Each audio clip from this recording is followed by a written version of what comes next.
Hello friends, তোমরা সবাই কেমন আছো? আশা করি ভালো আছো। আর আমি চলে এলাম আমার নিউ ব্লগ নিয়ে। আমি আজকে রোল বানাবো, আর কিভাবে বানাচ্ছি চলো দেখে নেওয়া যাক। ফার্স্টে আমি বাটিতে ময়দা নিয়ে নিলাম, আর এর মধ্যে একটু নুন দিয়ে দিলাম। এবার এটা একটু ভালো করে মেখে নিতে হবে।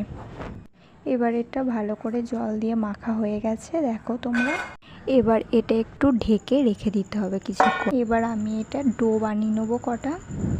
এবার এটা বিলে নিতে হবে রুটির আকারে।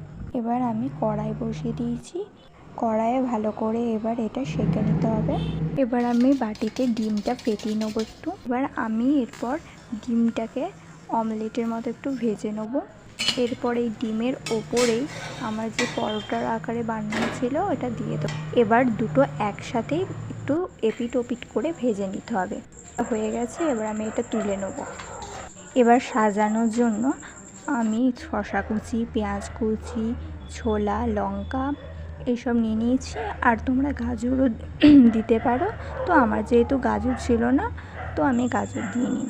এবার আমি সাজিয়ে নেব। তো ফার্স্টে আমি শসাটা দিয়ে দিলাম, তো এবার পেঁয়াজ কুচি দিয়ে দিলাম, তো এবার ছোলাটা দিয়ে দিলাম, তো আমি লঙ্কা দিয়ে দিলাম। যারা ঝাল খাও না তারা লঙ্কা ছাড়াও করতে পারো। উপর থেকে সসটা দিয়ে দিলাম। এবার এটা রোল করে নিতে হবে। এবার কাগজ দিয়ে মুড়ে নিলেই আমার রোল রেডি। তো এই দেখো বন্ধুরা, আমার তো খেয়ে ভালোই লাগলো।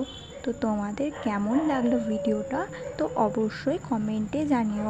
আর কার কার রোল খেতে ভালো লাগে তো সেটাও বলো। বাই বন্ধুরা।